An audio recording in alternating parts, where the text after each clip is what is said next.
Hey, it's Matt Roush, And Mike Brennan. and we're back with another fun-filled episode of the M Squared TechCast.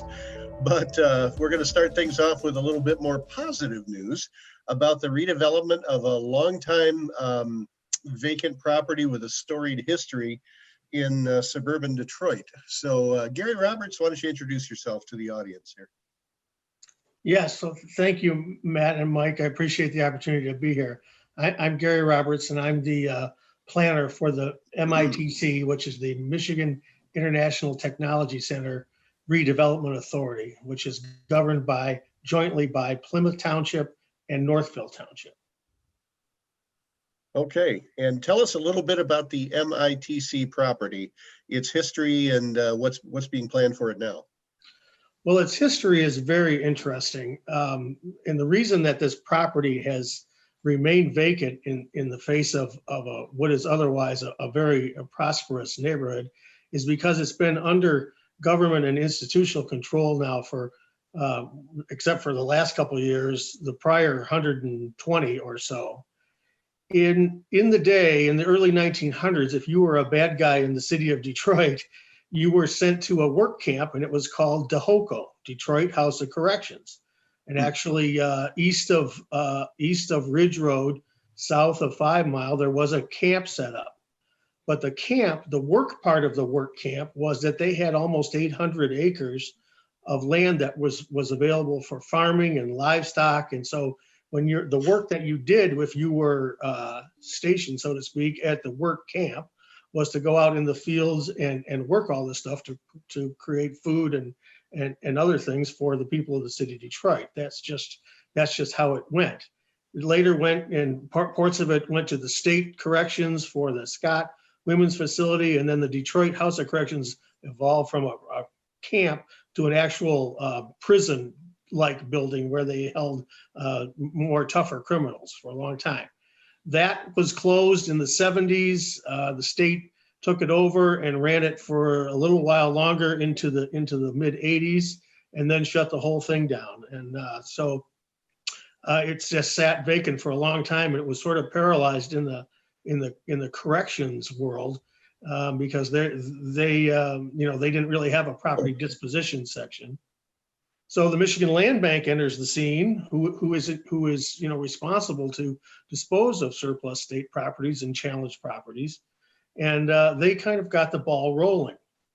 The Michigan Land Bank, a guy by the name of Jim Tischler, has overseen the transition. Years ago, the properties were split up. Northville Township, very wisely, almost 15 years ago or so, purchased a bunch of the property directly from the city of Detroit in the name of future economic development.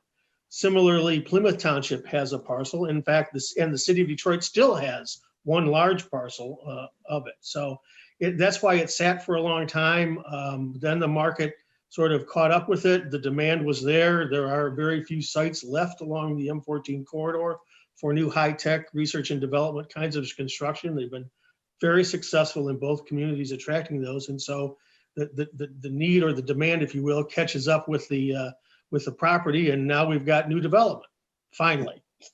Why don't we describe what the new development is? I know you had your ribbon cutting last week. I was invited to that, but I was just coming back from a vacation, so I didn't get a chance to get out there. So talk about what's available right now and what are you doing moving forward? Well, the first property to develop was actually a Chinese firm called Zhang Ding. They've built an R&D center right on 5 Mile, in the first piece within our zone to do so, and they have moved into their building, and it's a beautiful facility. What the groundbreaking last week was really a milestone for us, because it's the first time we've been able to take one of these larger parcels. This was a 130-acre gross parcel, and attract a world-class developer who would come in and put in a road and an infrastructure and subdivide the property for smaller construction. And they have sites that will be suitable for 15 to 200,000 square foot facilities, which is exactly in the target market that we're after. Right, and I know that area is really prime for light manufacturing R&D. When you drive along M14 west of 275, that's all you see, for several miles out M14, and this property is just north of there, right? Right. It's just north of there, and you're exactly right, Matt. The area has lent itself primarily to transportation oriented engineering firms. And if you're in the business, you know a lot of those names like ZF and Brembo Brakes and Adient. Yeah, right. Those kind of guys.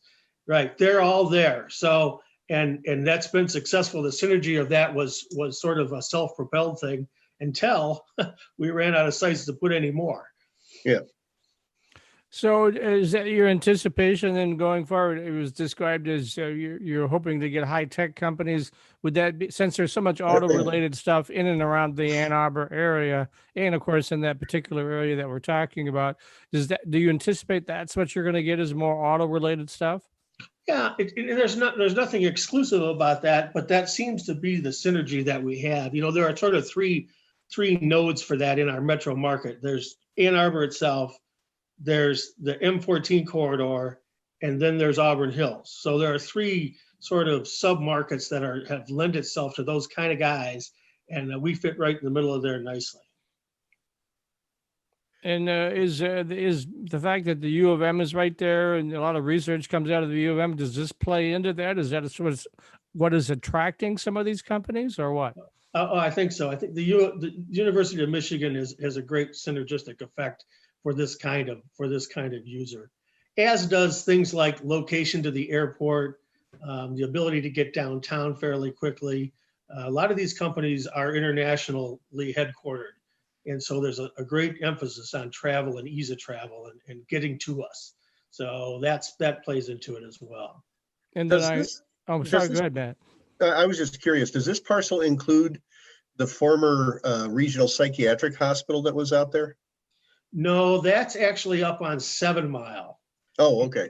That is in Northville Township as well. You're right. And that is the remaining piece of it is dedicated for parkland. The front half of that has already been sold to the Showstack firm, who's developing commercial there. All right, so you had your ribbon cutting. You've got our companies sort of nibbling around the edges, taking a look at this now, because part of it would be there would be some really great places for their employees to buy houses or get a condo or an apartment or something in that sort of area around there, right? I mean, so it would be not only could they have their facilities there, but their employees could be close by, right?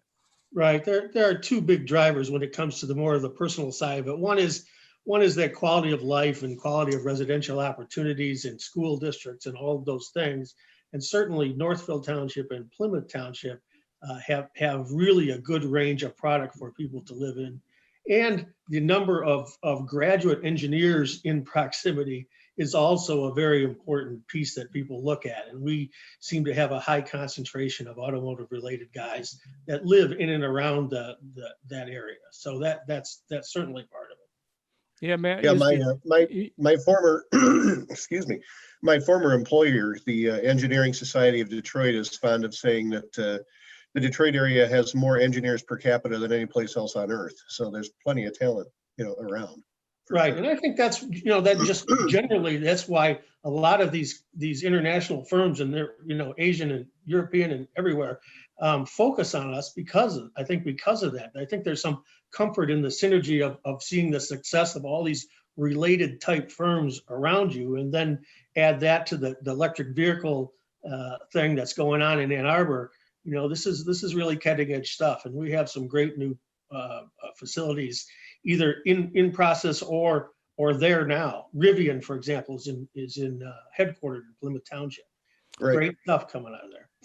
Yeah, this area is not very far from U of M North Campus, where all the Center for Automotive Research is there, and you have got a lot of various other transportation-related activities in North Campus.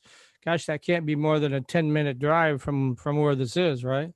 Well, that's what we say. It's 10 minutes if you're moving pretty good, but yeah, 10, 15 minutes.